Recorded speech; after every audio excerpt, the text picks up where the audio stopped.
คลิปนี้มาตืมเนาะเกี่ยวกับผู้ใดที่มีคำถามที่ว่าแชทเข้ามาอินบ็อกซ์โดยตรงแต่ก็บ่ได้ถามทาง TikTok เนาะถ้าถามทาง TikTok นี่แม่นถือว่าตอบให้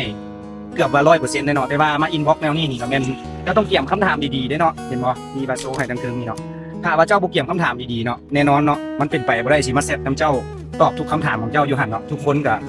มีเวลาแล้วก็มีเวียกมีงานของตัวเองเนาะแล้วก็เว้าบนเบิดมันบ่มีค่าบริการอย่างต่างๆเนาะแต่ว่าสำหรับอาจารย์แล้วนี่แม่นตอบให้เพื่อได้เห็นนะเนาะว่าเจ้าถามคำถามเนาะเจ้าก็พยายาม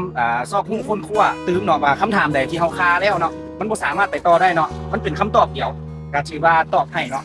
แต่ถ้าว่าจำนวนนึงเนาะแบบเป็นคำถามมาเป็น10เป็น20อันคือ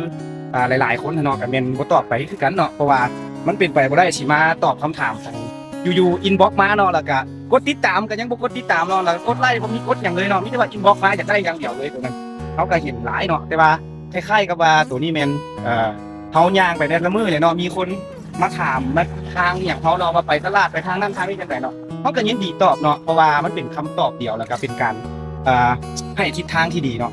สำหรับผู้ใดที่ว่ามีคำถามก็เกี่ยมได้เนาะแต่ว่าแน่นอนเนาะว่าตอบให้เนาะกับบ่เกินผู้หนึง3คำถามเนาะสำหรับผู้ที่บ่มีอีบุ๊กเนาะสำหรับผู้ใดที่สนใจอีหยังต่างๆเนาะเขาก็สามารถตอบให้ได้เนาะมันเป็นการช่วยกันเนาะตัวนี้เนาะคล้ายๆกับว่าเฮ็ดให้ช่องเฮานี่มันดีขึ้นโตขึ้นเนาะตัวนี้ก็ถือว่าผู้ใดที่จะถามเรื่องเปิดพอร์ตบ่เรื่อง WhatsApp เรื่องหยังต่างๆเนาะหรือว่าเรื่องการเรียนบ่อีหยังก็สามารถถามทาง TikTok ก็ได้เนาะถามทาง Facebook หรือว่า YouTube หรือว่า